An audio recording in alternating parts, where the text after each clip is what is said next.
Breaking news చూస్తున్నాం. అచ్చెన్న వ్యాఖ్యలపై మండలిలో గందరగోళం తలెత్తింది. మీరు మీ నాయకుడు క్రిస్టియన్లు అని అచ్చెన్న అనడంతో అచ్చెన్న వ్యాఖ్యలపై చైర్మన్ అభ్యంతరం వ్యక్తం చేశారు. తాను హిందూనేనని చైర్మన్ మోషన్ రాజు స్పష్టం చేశారు. దీంతో అచ్చెన్న మండలి చైర్మన్ మోషన్ కు అచ్చెన్న క్షమాపణ చెప్పారు. దీంతో వైసీపీ నేతలు ఆందోళనకు దిగగా మండలి వాయిదా పడింది. మండల సమావేశంలో కొద్దిసేపు వాయిదా వేశారు. ఆ తర్వాత తిరిగి ప్రారంభమయ్యే అవకాశం ఉంది. తిరిగి ప్రారంభమైనప్పుడు కూడా ఇదే అంశంపైనే ప్రధానంగా చర్చ జరిగే అవకాశం ఉంది. రాజకీయంగా కొంత ఈ అంశాన్ని ఎక్కువగా ఫోకస్ చేయాలని వైసీపీ భావిస్తున్నట్టుగా మనకు కనిపిస్తుంది. ఎందుకంటే వైసీపీ క్రిస్టియన్ అనే అంశాన్ని మంత్రి అచ్చెన్నాయుడు పేర్కొనడము, మండలి చైర్మన్ ఉద్దేశించి కులము మతం గురించి మాట్లాడారు కనుక ఈ అంశాన్ని కొంత వివాదం చేయాలనే ఆలోచనలోనే ప్రస్తుతం వైసీపీ నేతలు ఉన్నట్టుగా తెలుస్తుంది. మండలి చైర్మన్ మాత్రం దీనికి ఇక్కడితో ఫుల్ స్టాప్ పెట్టాలి, ఈ వివాదాన్ని ఎక్కువసేపు కొనసాగించవద్దనే ఆలోచనలో ఆయన ఉన్నట్టుగా కనిపిస్తుంది. మొత్తానికి ఇరు పక్షాలకు సంబంధించినంత వరకు వాదనలు ప్రస్తుతం జరిగాయి, చాలాసేపు జరిగాయి. ఆ సమయంలోనే కొంత ఒకరిపై ఒకరు కామెంట్ చేసుకున్న పరిస్థితి కనిపించింది.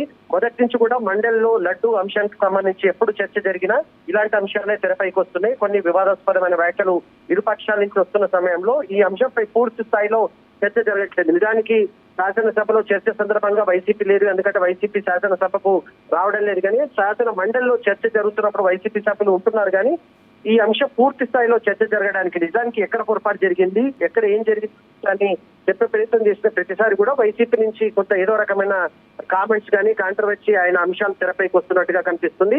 టీడీపీ ఈ రకమైన ఆరోపణ చేస్తుంటే వైసీపీ మాత్రం మేము చర్చకు సిద్ధంగా ఉన్నాం, కానీ మేము ప్రస్తావిస్తున్న అంశాలను సమాధానం చెప్పకుండా ప్రభుత్వమే తప్పించుకునే ప్రయత్నం చేస్తుంది. అందుకోసమే వివాదాస్పద అంశాలను మేము కాదు, ఖచ్చితంగా కూటమి నేతలే, కూటమికి సంబంధించిన సభ్యులే సభలో ప్రస్తావిస్తున్నారు.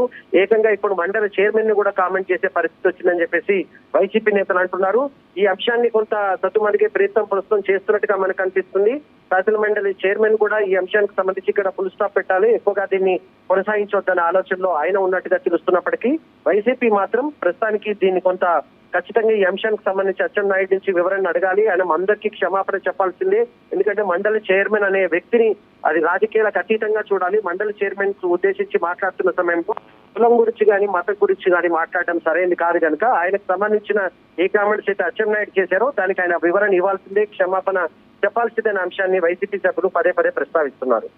నరసింహారావు, అసలు అచ్చెన్న వ్యాఖ్యల్ని ఆయన ఉద్దేశం ఏంటి, అసలు ఆయన ఏం చెప్పదలుచుకున్నారు? సభలో చర్చ సందర్భంగా ఒకటి రెండు సందర్భాల్లో క్రిస్టియన్ అనే అంశం చర్చకు వచ్చింది. జగన్మోహన్ రెడ్డి క్రిస్టియన్ కనుక అతనికి నమ్మకం లేదు, దేవుడి పైన తిరుపతి అన్నా లేకపోతే తిరుపతి లడ్డు అన్న ఆయనకు సెంటిమెంట్ లేదు, నమ్మకం లేదు కనుక ఇదంతా జరిగిందని చర్చ సందర్భంగా ఆయన కామెంట్ చేసినట్టుగా మనకు కనిపించింది. ఎందుకంటే మండలి చైర్మన్ కూడా క్రిస్టియన్ అనే ఉద్దేశంతోనే ఆయన కామెంట్ చేశారు. ఆయన మాట్లాడుతూ మీరు మీ నాయకులు జగన్మోహన్ రెడ్డి కూడా క్రిస్టియనే కదా అనే అంశాన్ని ప్రస్తావించే విధంగా అచ్చెన్నాయుడు కామెంట్ చేయడం అనేది ఇక్కడ వివాదానికి కేంద్రంగా ఉన్నట్టుగా మనం కనిపిస్తుంది. ఆ తర్వాత పక్కన ఉన్న టీడీపీ సభ్యులు కానీ ఇతర సభ్యులు కూడా వెంటనే అచ్చెన్నాయుడికి కొంచెం చెప్పే ప్రయత్నం చేశారు. ఆయన హిందువు, ఆయన క్రిస్టియన్ కాదని. అదే విషయాన్ని కూడా వెంటనే అక్కడ కొద్దిసేపు ఈ అంశం కొంత ఎక్కువసేపు దీనిపైన అచ్చెన్నాయుడు మాట్లాడడం వల్ల కూడా కొంత వివాదం ఎక్కువైనట్టుగా మనకు కనిపించింది. ఎందుకంటే పదే పదే ఈ అంశాన్ని ఆయన ప్రస్తావించారు. ఖచ్చితంగా మీరు మీ నాయకుడు క్రిస్టియన్ కదా, కాకపోతే చెప్పండి అనే అంశాన్ని పదే పదే అచ్చెన్నాయుడు పేర్కొనడం వల్ల అది కొంత వివాదంగా మారింది.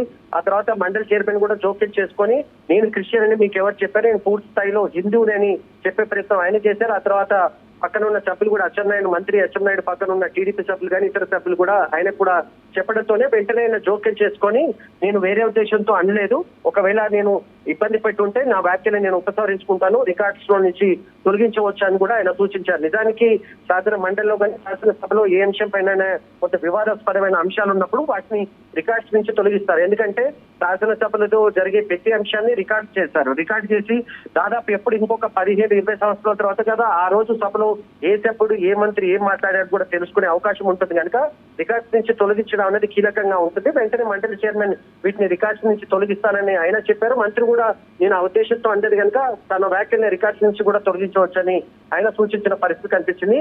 ఉద్దేశం అయితే ఈ రకంగా ఉన్నట్టుగానే కనిపించింది. జగన్మోహన్ రెడ్డిని కామెంట్ చేస్తున్న సమయంలోనే మండలి చైర్మన్ ని కూడా దీంట్లో కలిపి కామెంట్ చేయడం వల్లనే ఈ సమస్య వచ్చింది, ఈ వివాదం వచ్చినట్టుగానే మనకు కనిపిస్తుంది. ప్రస్తుతానికైతే వివాదం కారణంగానే శాసన మండలిని కొద్దిసేపు వాయిదా వేశారు. తిరిగి కాసేపట్లో శాసన మండలి ప్రారంభమయ్యే అవకాశం ఉంది. Right, thank you Narasimha Rao.